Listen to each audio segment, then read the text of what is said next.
Bismillahirrahmanirrahim. Qala musannifu rahimakumullah, Allah ta'ala wa nafa'ana bihi wa bi'ulumihi fid dharaini amin.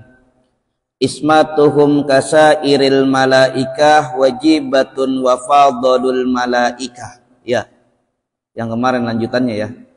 Wal mustahillu diddu kulli wajibi fahfat li khamsina bi hukmi wajibi. Benar? Benar nggak? Ismatuhum mereka para nabi dan rasul maksum, terjaga. Ismatuhum mereka maksum kasairil malaikah, seperti para malaikat. Ismatuhum mereka para nabi dan rasul maksum kasairil malaikat, seperti para malaikat.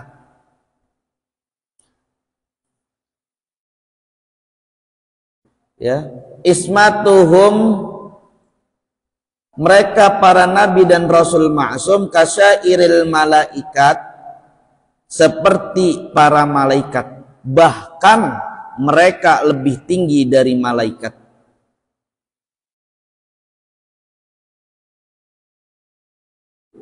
Wajibatun dan wajib wa faddalul malaikah, mereka lebih utama dari para malaikat. Ini keterangan selanjutnya. Wajibatun dan wajib wa faddalul malaikah, mereka para nabi dan rasul lebih utama dari para malaikat. Ismatuhum kasairil malaika wajibatun wa fadlul malaika wal mustahilu didkulli wajibi fa fatli khamsin bi hukmin wajibi. Ya. Wal mustahilu dan mustahil. Wal mustahilu dan mustahil diddu kulla wajibi, diddu kulla wajibi, perkara yang diwajibkan. Jadi perkara yang diwajibkan itu ada 20, mustahilnya 20 ya. Wajib bagi nabi itu ada 4, mustahilnya ada 4. Jaiznya ada 1 ya, jaiznya untuk Allah ada 1. Jadi 50. Nih, sifat wajib bagi Allah ada berapa? 20. Sifat mustahilnya Allah ada berapa? 20. Ya. Sifat jaiznya Allah ada 1. Kullu mumkinin autar kuhu. Sifat wajibnya bagi Rasul ada, sifat wajibnya bagi Rasul ada 4. Ya. Sifat wajibnya bagi Rasul ada 4, itu loh yang kemarin. Arsala ambiya dawil fatona bisidki wa tabliki wal amanah. Nah itu. Nah sifat jaiznya, sifat mustahilnya bagi Rasul ada 4. Yang melawan sifat wajib. Kalau misalkan Rasul itu fatona, berarti tidak mungkin Rasul itu bodoh. Kalau itu Rasul amanah, tidak mungkin yang namanya Rasul khianat. Paham? Kalau Rasul itu tablik, tidak mungkin yang namanya Rasul tidak tablik, tidak menyampaikan. Paham nih? Kalau misalkan Rasul itu siddiq, jujur, maka tidak mungkin Rasul itu kadzab, bohong. Paham? Itu sifat mustahilnya Rasul. Nah sifat jaiznya Rasul itu wajaizun fi haqqihim min aradi bi ghairi naqsin ka khafifi maradi. Jadi sifat jaiznya Rasul itu kayak manusia. Al-basyaru lakal basyar. Seperti manusia biasa Rasul itu. Ya makan, ya minum, ya sakit. Kayak gitu loh. Jaiznya Rasul. Paham? Berarti keseluruhan ada 50. Nah ini, fahfat li khamsina bihukmin wajibi. Maka sifat 50 tersebut ya wajib hukumnya dihafalkan. Paham enggak? Fahfat li khamsina bihukmin wajibi. Maka sifat 50 keseluruhan tersebut wajib dihafalkan. Ayyajibu ala kulli mukallafin ayya'taqida wujuban ismatun jami'un anbiya'i wal mursalin kal wujubu ismatu li jami'il malaikati alaihim assalatu wassalam wa ismatu lugatan mutlaqan hifdhu. Yang namanya maksum secara bahasa itu adalah dijaga. Ya. Dijaga. Wa istilahan hifdzullahi lahum minad dunubi ma'a istihalah. Jadi yang namanya maksum secara bahasa tadi dijaga. Yang namanya maksum secara istilah adalah dijaga oleh Allah dari perbuatan dosa maupun perbuatan yang salah. Salah nanti langsung ditegur sama Allah. Bukan salah lingkupannya, yang keliru lah. Kalau salah udah pasti salah. Yang keliru nanti akan diluruskan sama Allah. Itu maksumnya para nabi dan rasul. Maksumnya para malaikat ini karena para malaikat ini tidak memiliki nafsu. Kalau malaikat tidak memiliki nafsu sehingga dia bisa menjadi menjadi makhluk yang dijaga oleh Allah karena tidak memiliki nafsu. Tapi beda manusia, dikasih akal, dikasih nafsu. Banyak bisikan syaitan, banyak musuh-musuh syaitan, sehingga manusia di sini kalau maksum seperti para nabi dan rasul yang dijaga oleh Allah pasti derajatnya lebih tinggi dari para malaikat. Logikanya begitu. Nih, kalian beli mobil cuman bisa jalan tapi nggak ada AC-nya, nggak ada radionya. Terus ada lagi satu mobil itu bisa jalan juga, sama-sama bisa jalan nih. Tapi di dalamnya ada AC-nya, ada radionya, semuanya lengkap, aplikasi. Lebih hebatan mana? Mobil yang pertama, mobil yang kedua? Mobil yang kedua. Manusia seperti itu, makhluk Allah seperti itu. Malaikat diciptakan oleh Allah sebagai makhluk yang maksum karena tidak diberikan yang namanya nafsu. Tapi manusia hebatnya luar biasa, diberikan nafsu, diberikan akal, tapi dijaga oleh Allah sehingga ini makhluk, namanya makhluk khusus. Sehingga dipanggil oleh Allah para nabi dan para rasul atau al-anbiya wal mursalin. Paham? Nah kalau misalkan khusus, kalau nabi dan rasul itu sudah tidak ada, yang terakhir zaman Nabi Muhammad, terus pelanjutnya para pewarisnya, itu istimewa atau tidak? Siapa pewarisnya? Al-ulama. Sehingga adabnya kita kepada para ulama harus berbeda. Karena beliau adalah makhluk Allah yang istimewa. Paham nih ya? Pewarisnya Nabi. Ingat. Tafsila khamsatin wa isrina lazim kulla mukallafin fahaqiq waqtanim. Benar enggak lafadznya? Benar. Tafsilu khamsatin wa isrina lazim. Pembagian para nabi, tafsila Pembagian para nabi khamsati wa isrina ada 25.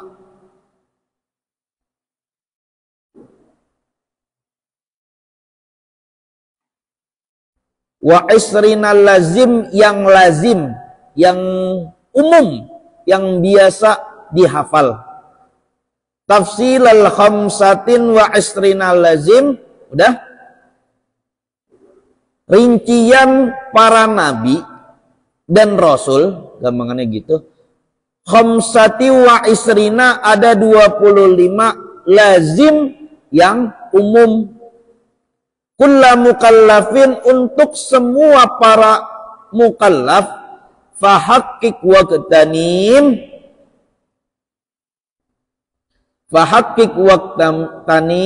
maka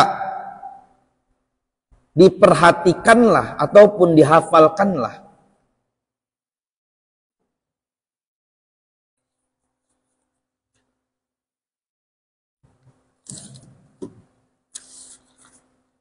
Udah? Ini kalau kita nggak hafal nama-nama nabi, wah bahaya ini. Coba tutup kitabnya. Adamun, Idrisun, Nuhun, Huduma, Ibrahim, Lutu wa Ismail, Yakubu, Yusuf,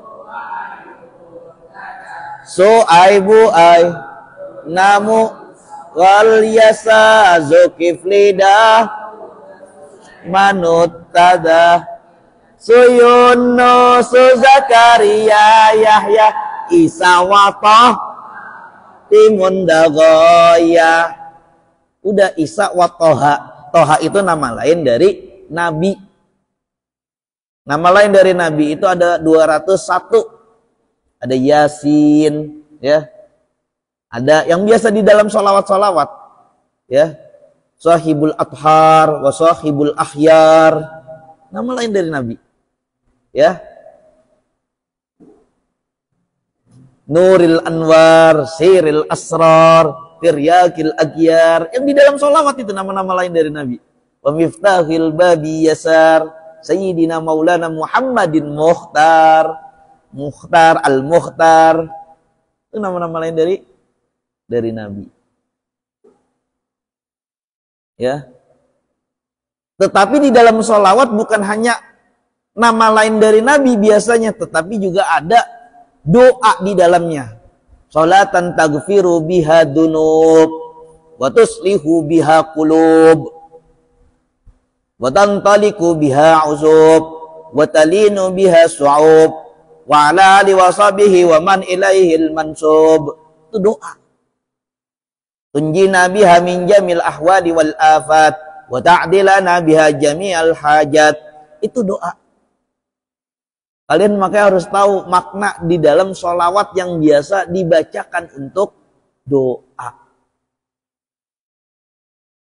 Allahumma salli wa sallim wa barik ala sayyidina wa nabina Muhammadin tibbil qulub wa dawaiha wa syati abdani wa afiyatiha wa nuril abasari wa diyaiha wa kuti ajsadi wa arwai sallim. Banyak versi tibbil qulub itu, banyak versi juga, nggak satu. Dan juga Fatih lima uklika wal khatimi lima sabaq nasiril haq bil haq wa hadi ila syiratikal mustaqim, ya, wa ala ali wa haqqa qadrihi wa miqdaril aliyil azim. Itu nama lain dari nabi. Banyak lah. Hum adamun Idrisun, Nuhun, Huduma, benar. Salli wa Ibrahimu kullu muttaba. Untuk semuanya para nabi dan rasul. Hum itu domir mereka maksudnya. Para mereka atau mereka nabi dan rasul. Siapa aja itu? Yaitu Adamun, pertama Nabi Adam, Idrisu, Nabi Idris, Idrisu, Nabi Idris,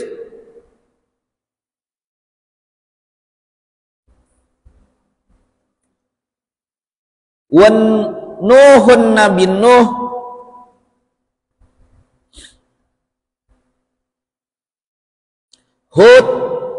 Hudu Nabi Hud, ma'as salih besertaan Nabi Saleh, wa Ibrahimu dan Nabi Ibrahim, kullu muttaba semua menjadi apa? Ikatan. Semua menjadi ikatan. Nah, ini kalian harus tahu. Nabi Adam itu beberapa generasi setelahnya itu muncul nanti nabi-nabi yang menjadi rasul juga. Salah satunya adalah Nabi Idris. Nabi Idris itu nama lain. Nama aslinya Nabi Idris itu nanti kalian bisa cari di beberapa referensi yang historinya itu beda-beda. Tapi ada yang mengatakan An-Nuh. Ada yang bilang kayak gitu. Macam-macam. Ya, Nabi Idris ini adalah nabi yang pertama yang mengusir para makhluk jin tinggal di sekitaran dekat pemukiman manusia. Dipindahkan di tebing-tebing yang ada di pantai, dipindahkan di sekitaran lautan, dipindahkan di sekitaran pantai, dipindahkan di sekitaran gunung-gunung. Tebing-tebing gunung. Itu Nabi Idris yang paling berani mindahin. Nabi Idris itu adalah makhluk yang pertama membangun infrastruktur bangunan dari kayu yang memakai baju secara keren dan detail dijahit. Itu Nabi Idris. Nabi Idris itu nabi yang ahli dalam geografi, ahli dalam pertanahan, menanam. Nabi Idris.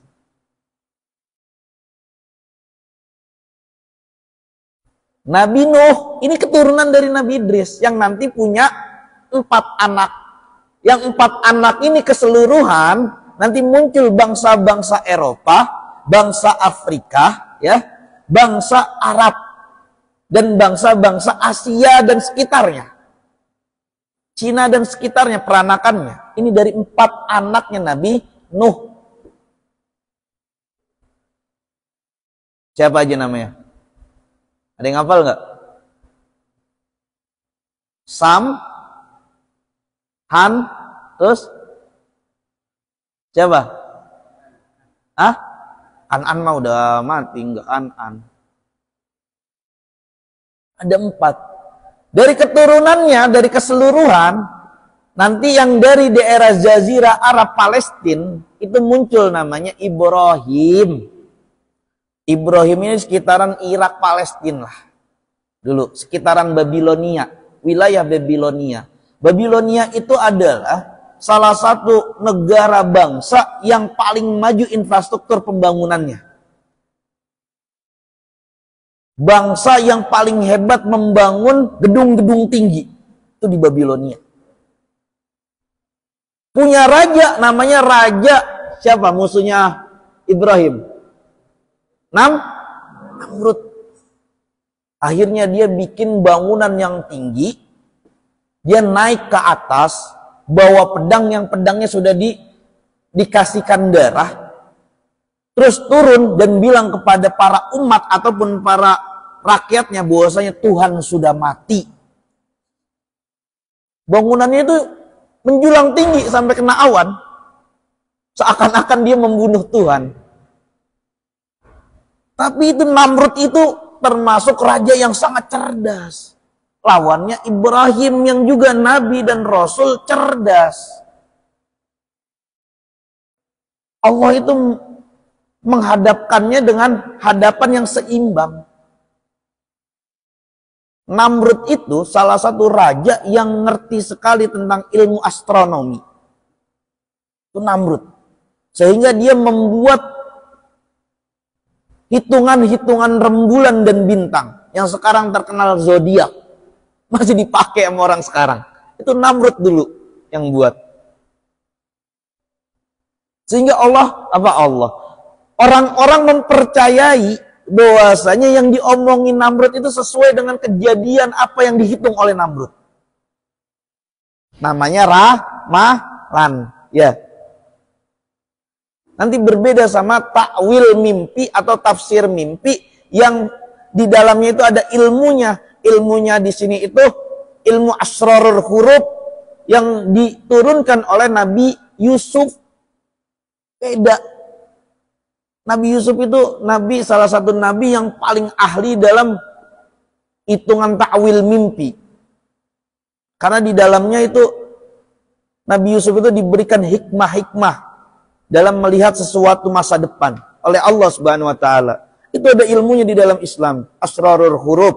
Nanti muncul lagi namanya ilmu wafak, ilmu wifik yang ditulis kalau dipakai katanya kebal bacok. Yang dipakai katanya bisa penglaris, bisa mahabbah, biar perempuan ini jadi cinta, jadi sayang. Ada ilmunya di dalam Islam, tetapi digunakan tidak baik untuk gunakan hal-hal yang mudarat. Dan itu bisa dipelajarin di pondok pesantren. Itu makanya kita itu belajar di pondok pesantren itu ya harus bertahap. Gak bisa langsung belum makomnya langsung belajar ilmu itu. Belajar ilmu tajwid dulu lah. Belajar ilmu akidah dulu lah. Supaya ketika kita sudah sampai tingkatan belajarnya yang rada-rada bikin orang sombong, kita bisa mengukuhkan hati kita supaya tidak sombong. Ilmu hizib yang dibacakan oleh para ulama itu kalau misalkan digunakan untuk musuh itu sangat luar biasa. Hizib Nasr, qala Musa inni a'udzu birabbi wa rabbikum min kulli mutakabbirin la yu'minu bi yaumil hisab. Atau Hizib Salamah, atau Hizib Nasr. Oh banyak. Dulu Ustaz di pondok ngamalin semua hizib. Tapi panas badannya. Kalau kita niatnya bukan taqarruban ilallah, yang ada itu dijadikan sebagai zikirannya para setan atau makanannya para jin. Aura kita yang kita zikirkan niatnya bukan taqarruban ilallah tapi niatnya niat yang jelek, itu auranya keluar dihirup oleh bangsa jin, dijadikan sebagai kodam nanti. Hati-hati. Makanya kalau orang belajar model-model ilmu seperti itu tanpa ada guru, kebanyakan orang itu stres. Seakan-akan dia sakti mandraguna. Padahal kesaktiannya itu bukan datangnya dari Allah Subhanahu wa taala. Udah pokoknya gak usah aneh-aneh. Jadi orang muslim itu yang hebat itu istiqomahnya. Orang itu berpikir mukjizatnya Nabi dan Rasul itu hebatnya kayak Ibrahim dibakar tidak mempan, Musa alaihissalam bisa yang namanya membelah lautan. Nabi Muhammad punya mukjizat yang tidak pernah dipikirkan oleh para manusia mungkin. Yang sebenarnya kesehariannya itu bisa diteliti. Nabi Muhammad selama hidupnya tidak pernah yang namanya mengomentari soal makanan dan minuman. Siapa manusia zaman sekarang yang bisa seperti itu? Makan. Kepahitan ya, Nabi Muhammad gak pernah selama hidupnya. Itu mukjizat tuh. Siapa orang yang bisa sekarang? Minum. Dingin banget. Komentar kan? Pahit banget. Ada gak manusia yang bisa sekarang?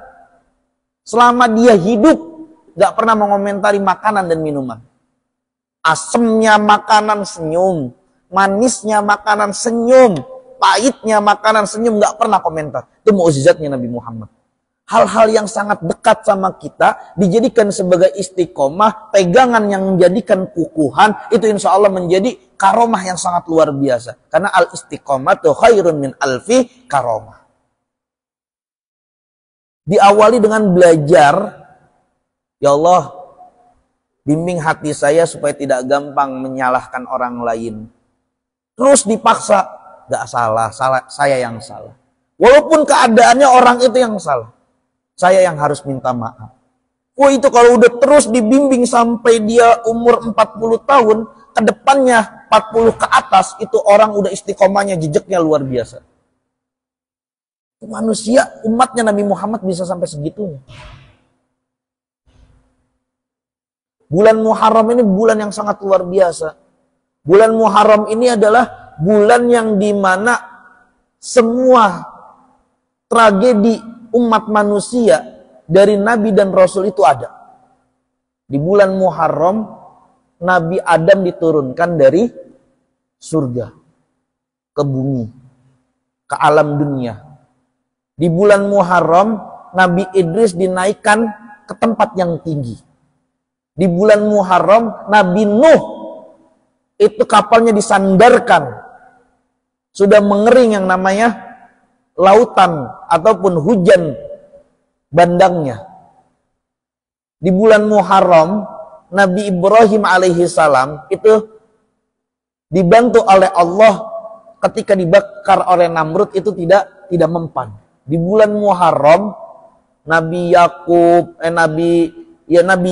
disembuhkan butanya yang bertahun-tahun disebabkan barokahnya dari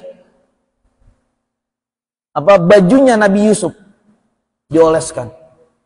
Di bulan Muharram Nabi Yusuf itu dikeluarkan dari penjara. Di bulan Muharram Nabi Yunus keluar dari perut ikan besar. Di bulan Muharram Nabi Isa dibebaskan, diangkat ke atas dari kepungan orang-orang Romawi yang ingin membuat dia dijadikan salib. Di bulan Muharram Nabi Muhammad Sallallahu Alaihi Wasallam dibebaskan dari dosa yang lalu maupun dosa yang akan datang. Ghufira lahu ma taqaddama min dambi wa ma ta'akhkhar. Tuh bulan Muharram. Belum Nabi Musa, masih banyak, belum Nabi Sulaiman. Kalau saya ceritakan itu bulan Muharram. Maka istimewa bulan Muharram itu. Orang-orang Yahudi itu sebelumnya itu berpuasa. Karena apa? Bentuk rasa syukur karena Musa alaihi salam itu dikejar oleh Fir'aun itu selamat. Itu 10 Muharram, satu surah. Kalau kita ceritakan tentang nabi-nabi, wah kalian betah nanti. Dan banyak lagi cerita di bulan Muharram itu. Lanjut. Lutun wa Ismail, ya kan? Lutun wa Ismailu Ishaqu kada Yaqubu Yusufu wa Ayyubu tada. Lutun Nabi Lut wa Ismailu Nabi Ismail, Ishaqun Nabi Ishaq.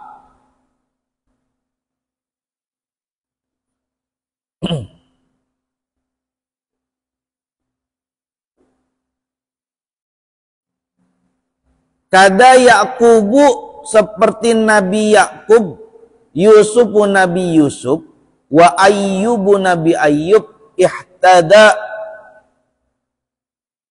datang sesudahnya. Ihtada datang sesudahnya. Nah ini Nabi Ibrahim itu sebenarnya punya istri 4. Tapi yang 2 itu jarang diceritakan. Yang 2 yang sering diceritakan. Yang pertama Siti. Yang kedua Siti gitu. Siti Sarah, dan yang kedua Siti Nabi Yakub, ibunya namanya Siti. Halo, enggak pada paham sih. Nabi Ismail, ibunya Nabi Ismail siapa? Siti Hajar. Kalau Nabi Yakub berarti Siti Sarah. Gimana toh kalian ini? Nabi Ismail ini nanti munculin yang namanya keturunan Nabi Muhammad, ya. Nabi Ishak munculin namanya Nabi Yakub, Nabi Yusuf, Yehuda, keturunan bangsa Yahudi. Bangsa Yahudi punya apa? Bangsa Yahudi, Yehuda ini punya anak turun dibilangnya Bani Israel. Bani Israel itu adalah keluarga-keluarga dari Nabi Yakub. Kalau kalian mau tahu, Yakub itu nama lainnya Israel.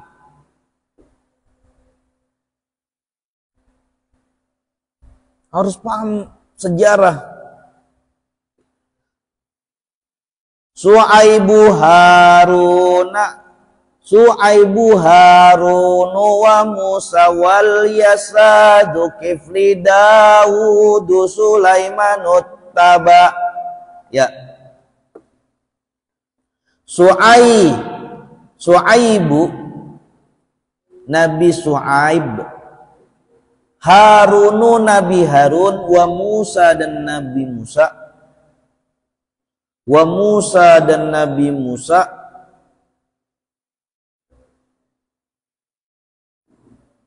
ya, wal Yasa dan Nabi Ilyas, wal Yasa dan Nabi Ilyas,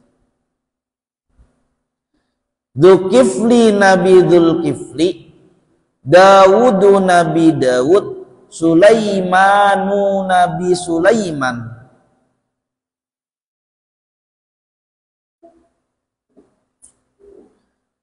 Ya, Sulaimanu Nabi Sulaiman, ittaba yang mengikut. Daud ini raja, Sulaiman juga raja. Tapi Sulaiman punya kerajaan yang lebih besar dari Nabiullah Daud.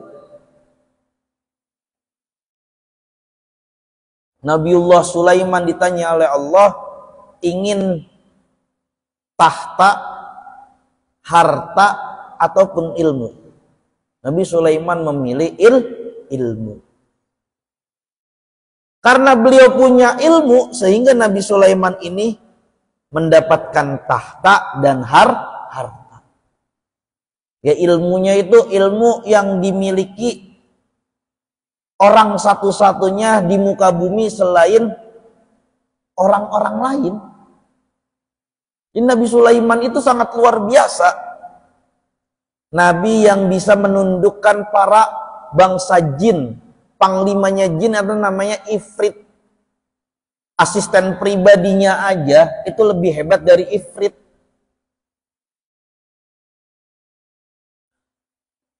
Kalau jalan-jalan keliling dunia, gak usah beli tiket pesawat, manggil Awan Kinton. Itu Sung Gokong kayak gitu, Goku, itu terinspirasi filmnya dari Nabi Sulaiman. Jalan-jalannya naik Awan Kinton. Kalian harusnya lebih bangga karena kalian sebagai umat muslim. Nggak usah bangga-banggain Sung Gokong sama Gokunya. Karena terinspirasi dari Nabi Sulaiman. Jalan-jalannya loh, Nabi Sulaiman udah naiknya Awan Kinton. Ngelangkah, ada semut yang kecil. Ngedenger lagi ngomong. Hewan semuanya nurut. Nabi Sulaiman itu termasuk raja yang sangat adil. Raja yang sangat luar biasa menjaga kerajaan ini. Tapi Nabi Sulaiman sempat sombong sedikit. Tapi ya dikembalikan lagi, dikasih pemahaman oleh Allah Subhanahu wa taala. Ya Allah, saking kayanya Nabi Sulaiman, saya untuk satu hari ini perbolehkan saya memberikan makanan untuk semua makhlukmu ya Allah. Woi, gaya nggak tuh? Untuk satu hari ini, tolong berikan saya ya waktu untuk memberikan makan kepada semua makhlukmu, kata Nabi Sulaiman. Kata Allah, Sulaiman, kamu nggak akan sanggup. Please ya Allah, please. Ya udah, dicoba aja. Dari pagi sampai siang bikin jajaran makanan banyak banget. Ribuan kilometer mungkin. di meja. Udah, siap, datang. Untuk makhluk-makhluk yang dari lautan dulu, nggak keluar, cuman satu ikan yang sangat besar, makan semuanya habis. Sulaiman, saya masih lapar. Kurang Sulaiman, kaget Nabi Sulaiman. Dari pagi sampai siang saya buat untuk lautan, untuk makhluk yang di lautan saya cuma satu ikan. Gimana ini? Bangkrut lama-lama. Orang sekaya apapun makanin kayak gitu ya habis. Akhirnya ditegur sama Allah, modelnya kayak gitu. Kamu tidak akan sanggup karena kamu hanya sebatas makhluk, bukan Tuhan. Paham? Siapa yang sanggup sekarang memberikan makan, rizki semua makhluknya Allah? Hanya Allah Subhanahu wa ta'ala. Benar nggak? Kalian kaya sekaya-kayanya, makanin santri 30.000 orang, ya, satu hari aja, atau satu minggu aja, yang tadinya punya mobil, itu yang ada tidurnya, tidur di mobil, jadi nggak punya rumah.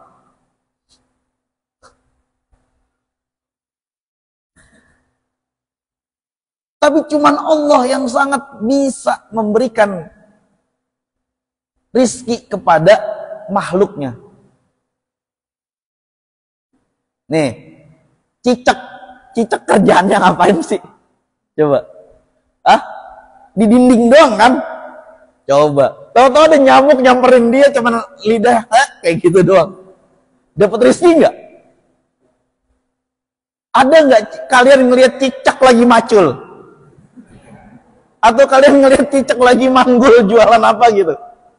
Enggak kan? Cicak lo cuman lewat-lewat kayak gitu doang. Kalau kucing kan masih bisa lari kemana, itu kemana, iya nggak? Kancil masih bisa. Ini cicak kecil, kadang songong berakin kita lagi sholat, iya nggak? Kita lagi sholat, tahu, wah hitam putih, tai cicak nih. Itu cicak aja, sangat luar biasa. Nyamuk, udah nyamuk. Nyamuk itu hidup cuma 2 hari atau 3 hari. Makanya kadang nyamuk di akhir-akhir harinya mau mati, nyedot darah kita, ya itu udah pasrah, udah ditepok-tepok ntar juga mati, kayak gitu nyamuk, pasrah udah kalau udah kenyang, biarin, yang penting gue udah kenyang. Nyamuk kadang kayak gitu. Boleh nyamuk-nyamuk daerah Jakarta, gede-gede banget. Nyamuk sini masih kecil-kecil. Nyamuk sini masih segini, nyamuk Jakarta segini nih. Segini gedenya. Udah kalau gigit udah ngajakin berantem kayak orang kadang lewat itu nyamuk Jakarta itu kayak Rossi gitu. Iya enggak? Wah, nyamuk yang di daerah Cirebon juga kemarin saya tinggal di Cirebon. Nyamuknya luar biasa. Tapi kalau Cirebon nggak kayak Rossi, kayak orang trek-trekan, gitu. Bunyinya gitu. Kayak knalpotnya bobokan. Kalau Cirebon nyamuknya. Kalau Jakarta kayak nyamuknya itu Ninja 4 tak. 250 cc. Luar biasa, itu nyamuk loh, kecil kayak gitu, hidup cuman beberapa hari, dikasih rizki sama Allah. Hitung coba. Kalau kalian misalkan menemukan sarang nyamuk, ya, kalian kasih badan kalian untuk disedot, lama-lama badan kalian itu kurus, sama aja kayak kalian itu lagi donor darah. Nyamuk, ayo saya mau donor darah, nanti kamu saya giring ya. Tempat donor darah, kasihan dong tukang donor darahnya, masa matiin satu-satu nyamuknya biar darahnya dimasukin. Nyamuk loh, makhluk Allah yang sangat luar biasa juga. Nabi Sulaiman pernah sombong seperti itu, tapi kan kata Allah nggak bakalan sanggup. Nggak bakalan sanggup. Siapa sih kita? Makanya jadi makhluk Allah itu jangan sombong, punya kekayaan kayak apapun, jangan sombong. Ilyasu, Yunus, Zakaria, Yahya, Isa wa Toha, Khatimun Dagoyah. Ya, Ilyasu Nabi Ilyas, Yunusu Nabi Yunus, Zakaria Nabi Zakaria, Yahya Nabi Yahya, Isa Nabi Isa, wa Toha dan Nabi Muhammad sallallahu alaihi wasallam. Khatimun da'wiyah adalah pungkasannya para nabi dan rasul yang tidak menyesatkan. Khatimun da'wiyah, pungkasan, ya, pungkasannya nabi dan rasul yang tidak menyesatkan.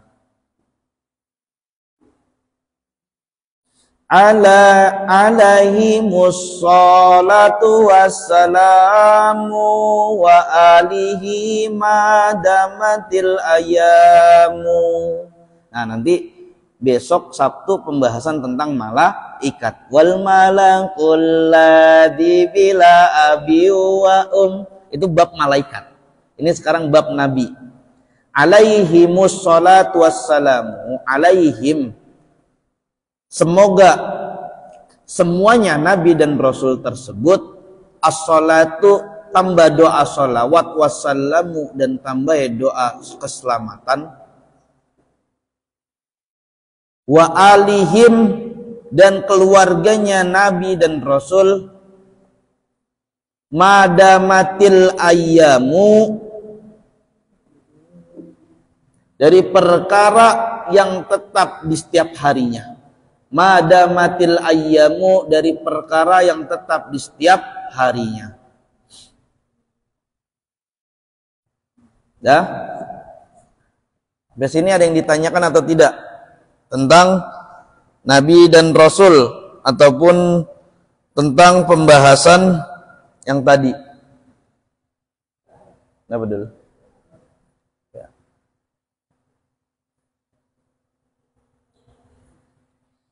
Silakan.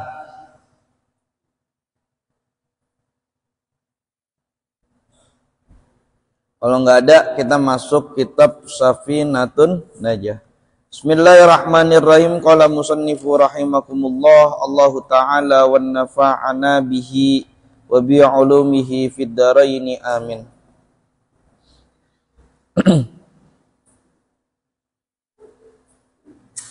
Sampai mana lafadznya?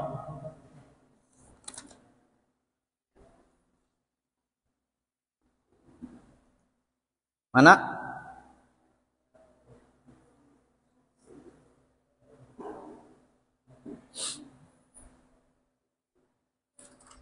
Oh, kemarin nggak diituin.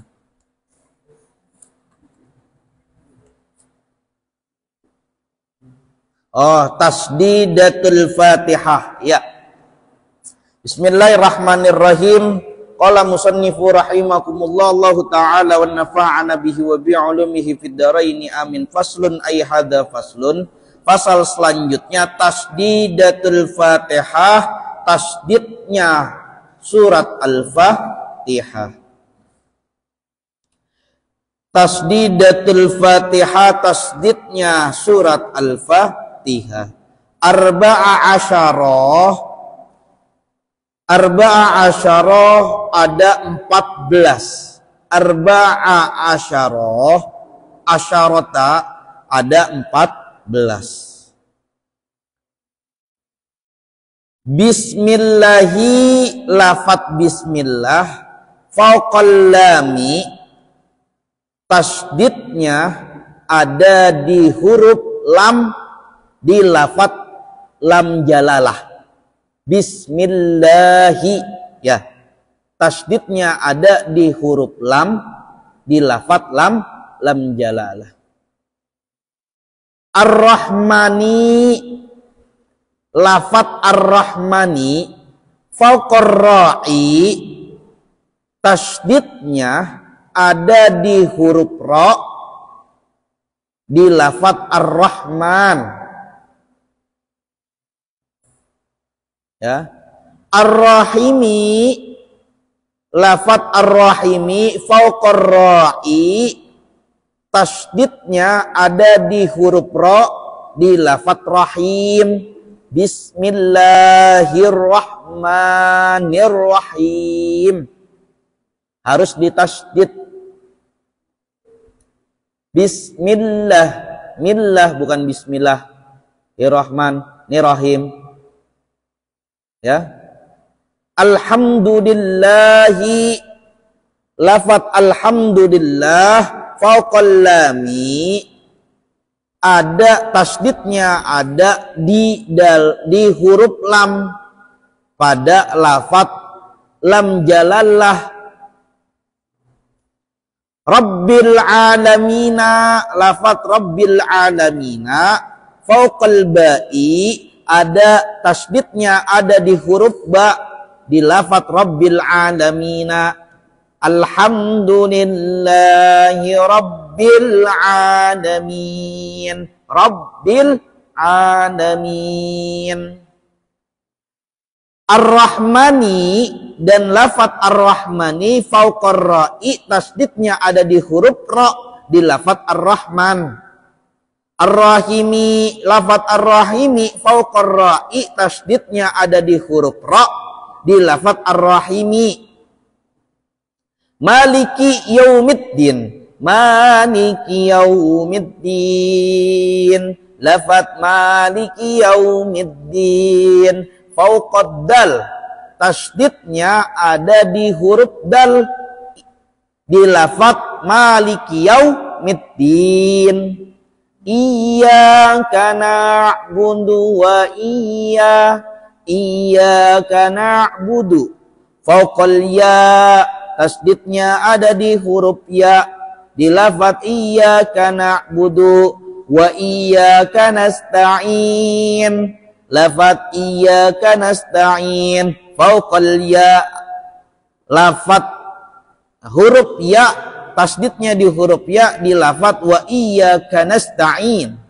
Ihdinas siratal mustaqim, lafat ihdinas siratal mustaqim fauqas shad, tasydidnya ada di huruf shad sira ya di lafaz siratal mustaqim. Ihdinas siratal mustaqim, siratal ladina, lafaz siratal ladina fauqal lami, ada di lam, tasydidnya ada di huruf lam, lafaz siratal ladin. An'amta alaihim ghairil maghdubi alaihim waladdallin. Fauqad dadi, tasydidnya ada di huruf do di lafaz waladdallin ya. Wallami, dan di huruf lam di lafaz dallin, di lafaz dallin. Gak usah diajarin, jadi udah pada paham ya. Ini untuk penjelasan saja. Kenapa musannif menulis tentang tasydidul Fatihah ya?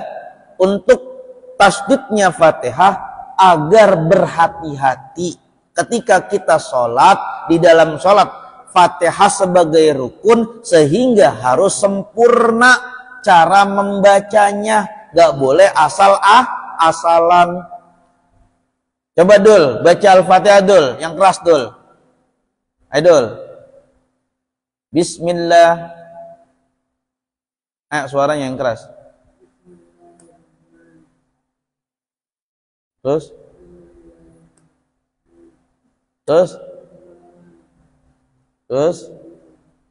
Ya.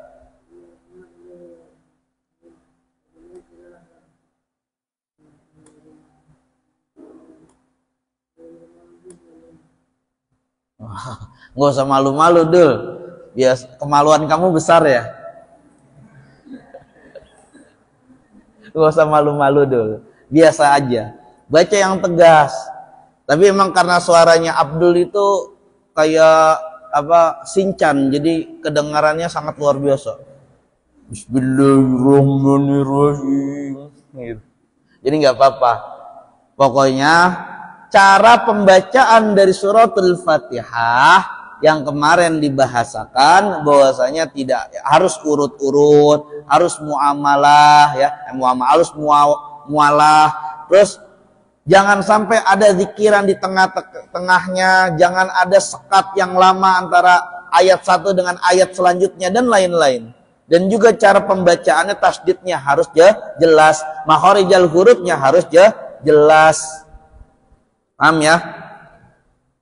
Bismillahirrahmanirrahim. Faslun ay hadza faslun, fasal selanjutnya yusannu disunnahkan.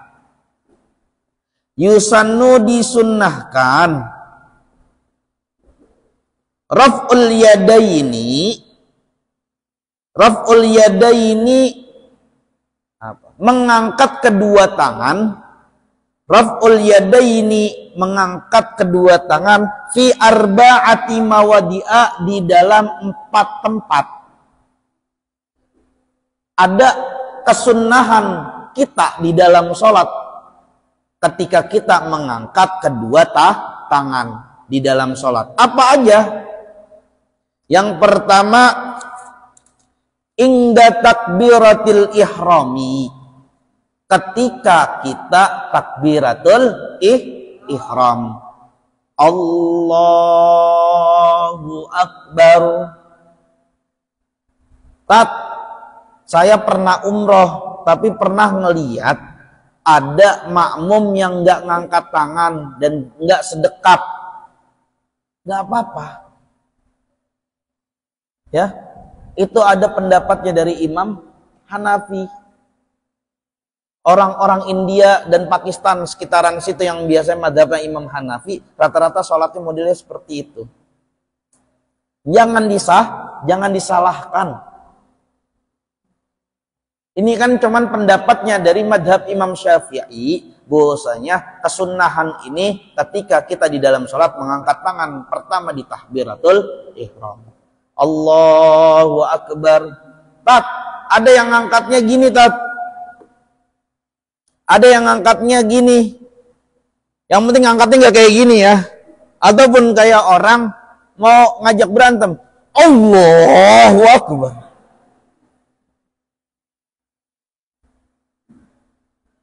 Yang kayak gini ada dalilnya, yang kayak gini ada dalilnya di hadisnya Nabi. Tapi madhab Imam Syafi'i itu mengangkat kedua tangannya di antara di sekitar kuping. Bahkan tangannya katanya mengenai apa ini namanya? Daun telinga. Allahu Akbar. Ya, kayak gitu. Yang kedua, wa indar ruku. Ketika ruku, mau ruku Allahu Akbar. Yang ketiga, wa indal i'tidal, ketika i'tidal, berdiri. Sami Allahu liman hamidah. Ya. Yang keempat, wa indal qiyami minat tasyahudil awal, dan ketika kita ingin berdiri setelah tasahud awal. Setelah tasahud awal, ya, tangannya boleh juga kok. Ini nggak haram hukumnya. Kalau nggak mengangkat tangan. Tapi lebih afdol dan lebih utama kita bangun mengangkat tangan. Paham nih? Allahumma salli ala Sayyidina Muhammad wa ala ali Sayyidina Muhammad. Berdiri. Allahu Akbar. Setelah pas berdiri, setelah tasawuf awal. Paham ya? Tapi kita juga boleh Allahu Akbar. Nggak usah ngangkat tangan juga nggak apa-apa kok. Karena ini hanya bagian dari kesunnahan untuk menyempurnakan sholat kita. Faslun ay hada faslun, Surutus sujudi, syarat-syaratnya sujud. Syarat-syaratnya sujud sab'atun, ada 7.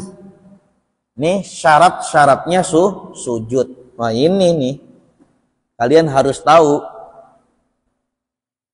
Ayas juda, yang pertama ayas juda.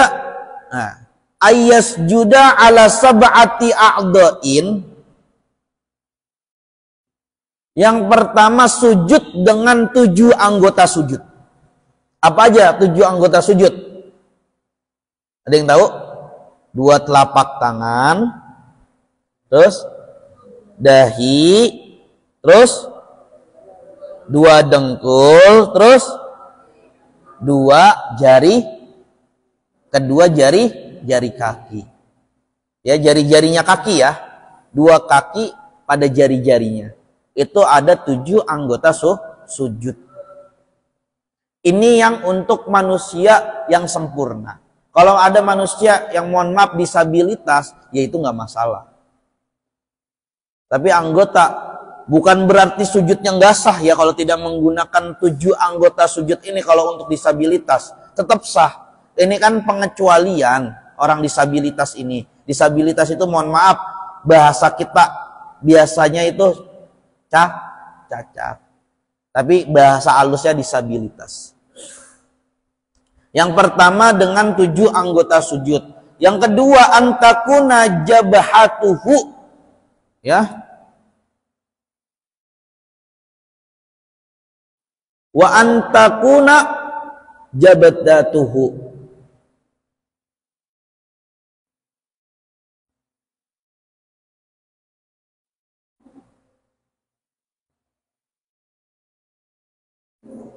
Maksufatan,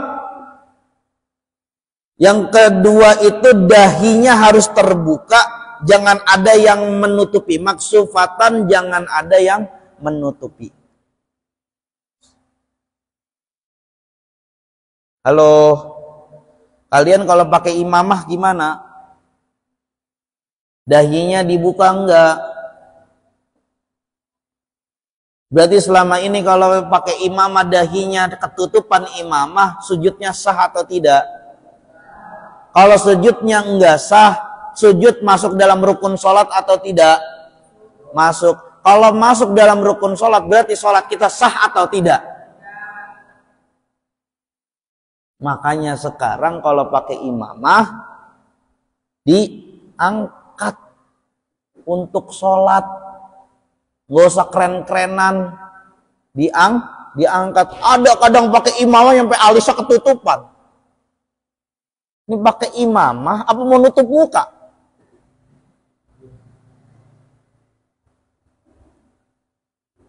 Ya, pakai imamah kalian sudah diajarkan dengan baik oleh Buya, dipakai dengan baik. Jangan nutupin batuk, jangan nutupin dahi, jidat. Dibukalah bos. Apalagi imam. Kalau imamnya sholatnya nggak sah, gimana makmum yang lain? Dari sujudnya aja harus benar. Ya. Yang keberapa tadi? Yang ketiga ini. Wa tahammulu bi ra'sihi, dan menekan sekedar beratnya kepala. Jadi nggak boleh yang namanya kepalanya digosok-gosokin, blok-blok biar hitam gitu. Nggak boleh itu. Ntar malah bukan kelihatan kayak orang ahli sujud, malah kayak pantat monyet. Hitam-hitam di sini ya. 2. Oh, supaya kelihatan kayak ahli sujud. Bukan. Ahli sujud itu kelihatannya bukan karena tanda. Dari aura inner beauty-nya. Dari aura dalamnya. Wajahnya hitam tapi kelihatan aura, pancaran auranya itu tanda-tanda orang ahlu sujud. Bukan karena sini 2 hitam-hitam 2, kasih aja. Kalian mau hitam-hitam 2, kasih itu aja apa namanya, bawang di gini bawang. Coba bawang merah kalau nggak bawang putih, atau bawang bombay yang gede sekalian taruh sini. Ntar kelihatan sini item-itemnya. Sini ini pada ngelopet nih. Akhirnya kelihatan kayak orang ahlus sujud. Bukan kayak gitu cara orang ahlus sujud. Orang ahlus sujud itu kelihatan di dalam inner beauty-nya, inner beauty-nya. Di dalam kecantikan dalamnya. Sehingga biasa saja kalau sujud, nggak usah zluk. Maksudnya apa? Bahkan kadang ada orang yang kurang paham tentang ilmu sujud, di atas pas tempat sujudnya dikasih batu. Biar luka kali kepalanya. Udah mikirin hidup, pusing, ditambah lagi sujud, tambah pusing. Yang ada nanti sholatnya disalah-salahin. Nabi Muhammad nyuruh kita supaya menjadi ahli sujud. Ahli sujud itu yang kelihatan. Nah, ini bodoh-bodohnya orang dalam memahami ilmu hadis. Hadis-hadis tertentu. Nggak kayak gitu maksudnya. Wa adamul huwi tidak ada maksud lain kecuali sujud. Wa adamul huwi li ghairihi. Tidak ada maksud lain selain sujud. Kalian itu sudah sujud saja, itu harusnya bersyukur dengan syukur-syukur yang sangat luar biasa.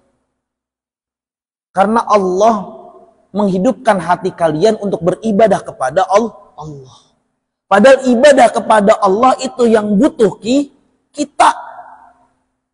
Sekarang saya nanya, kalian sholat, pahalanya untuk siapa? Untuk di mana? Di akhirat kan? Minta ganjaran kan kalian? Minta ganjaran kan kalian? Apa untungnya Allah untuk sholatnya kalian? Kalian nggak sholat, apa Allah akan turun derajatnya tidak jadi Tuhan? Enggak kan? Allah tetap Allah. Nggak ada untungnya sama sekali. Ibadahnya itu untuk kita. Semuanya itu untuk kita. Tapi Allah kan sangat luar biasa menjadi Tuhan. Bisa menghidupkan hati kita agar bisa sujud kepada Allah Subhanahu wa ta'ala. Padahal sujud adalah ibadah yang bisa menebas semua dari ibadah. Sujud adalah ibadah yang dimana bisa mendekatkan diri hambanya kepada Sang Maha Khalik. Karena apa? Sujud itu dalam keadaan kepala di bawah. Ada di tanah, yang tanah di mana tempat kita injak-injak, tempat di mana kita meludah, tempat di mana kita buang hajat. Tempat di bawah.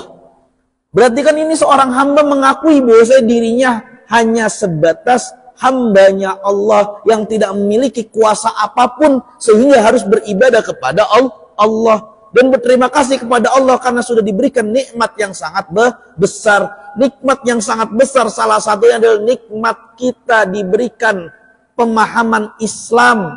Nikmat kita yang namanya dimasukkan yang namanya keimanan. Nikmat kita yang dijadikan sebagai orang muslim. Walaupun kalian tidak pernah ngitung mulai kapan kalian menjadi seorang yang Islam.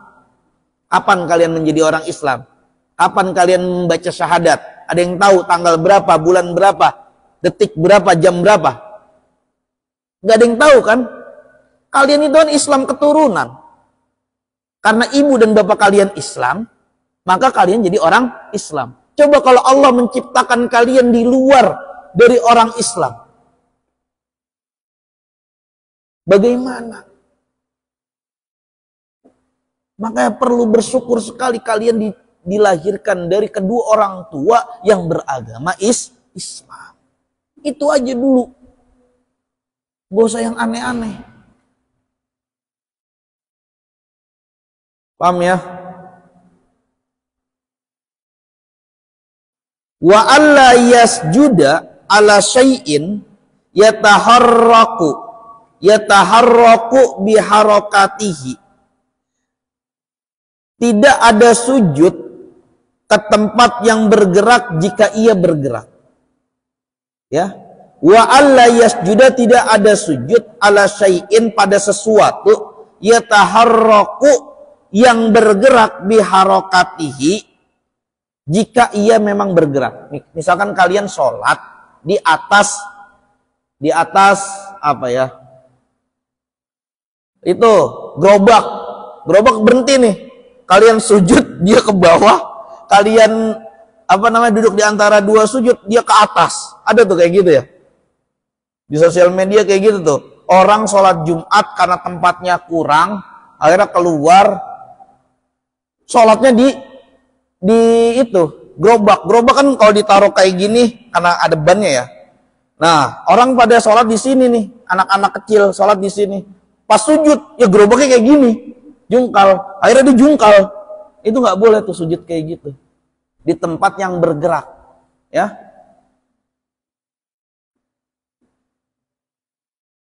Udah. Wartifa'u asafilihi ala a'alihi, meninggikan punggung dan merendahkan bagian kepala. Wartifa'u asafilihi ala a'alihi, ya, meninggikan punggung dan merendahkan bagian kepala.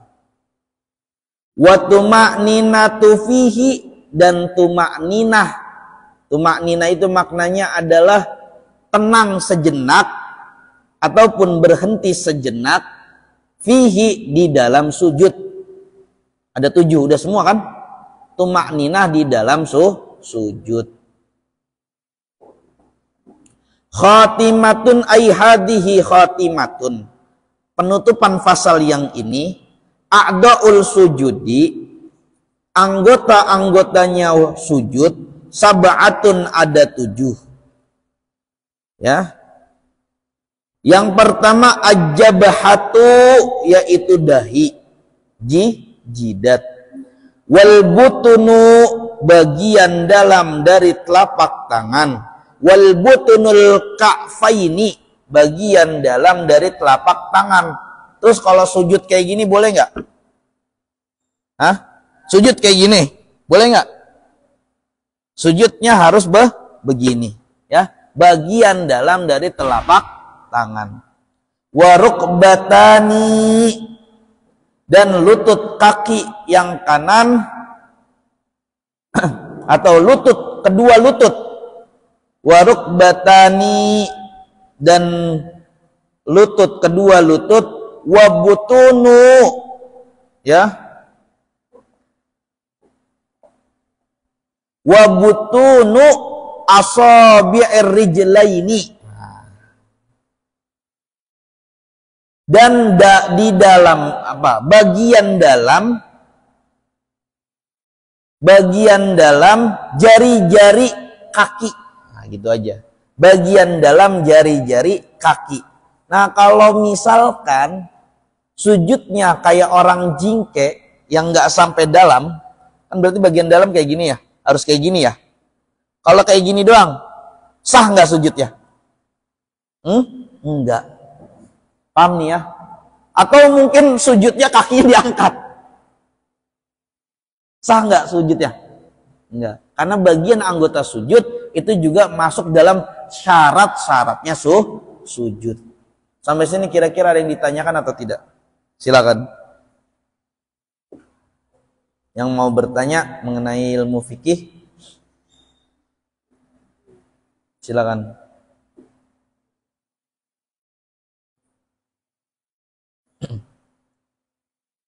Kalau nggak ada, Ustadz kasih gambaran buat kalian, ya.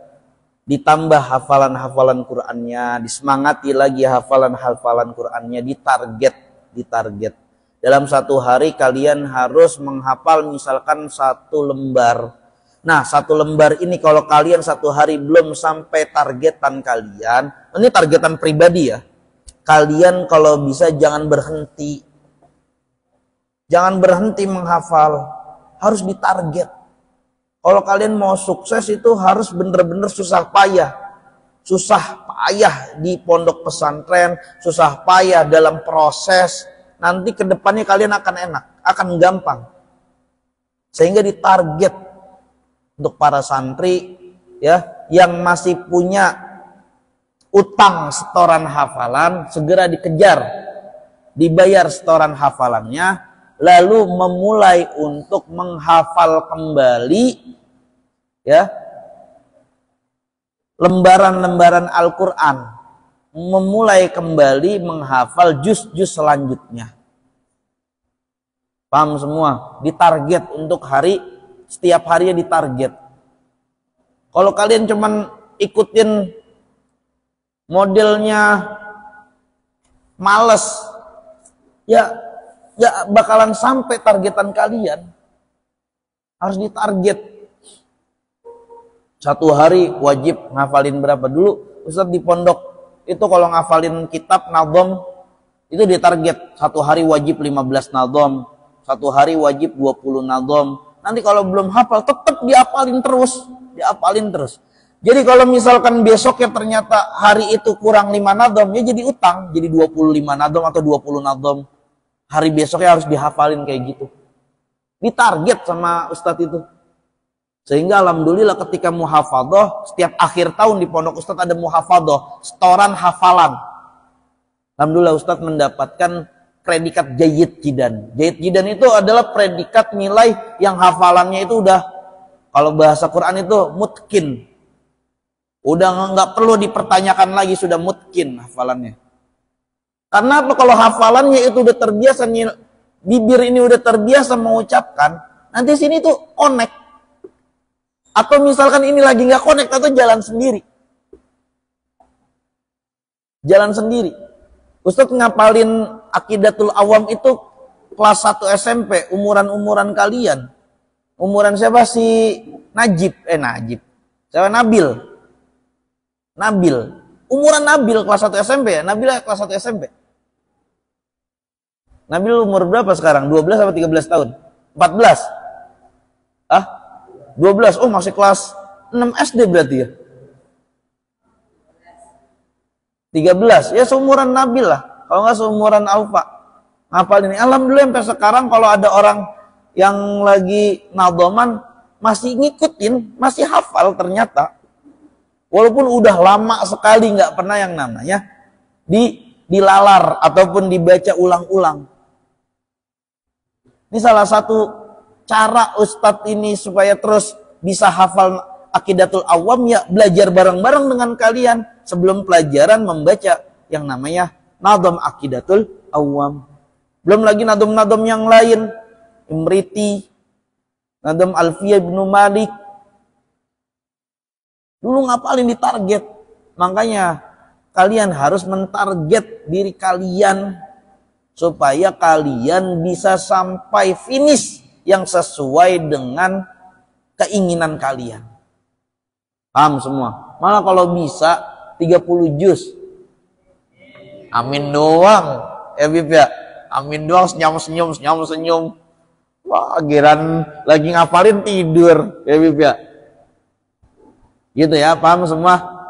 Mudah-mudahan bermanfaat kajian pada hari ini sehingga kita bisa mengamalkan semua ilmu-ilmu yang telah kita dapat di setiap kehidupan diri kita. Terima kasih dari kami, kurang lebihnya mohon maaf. Wallahul muwaffiq ila aqwamit thoriq. Wassalamualaikum warahmatullahi wabarakatuh.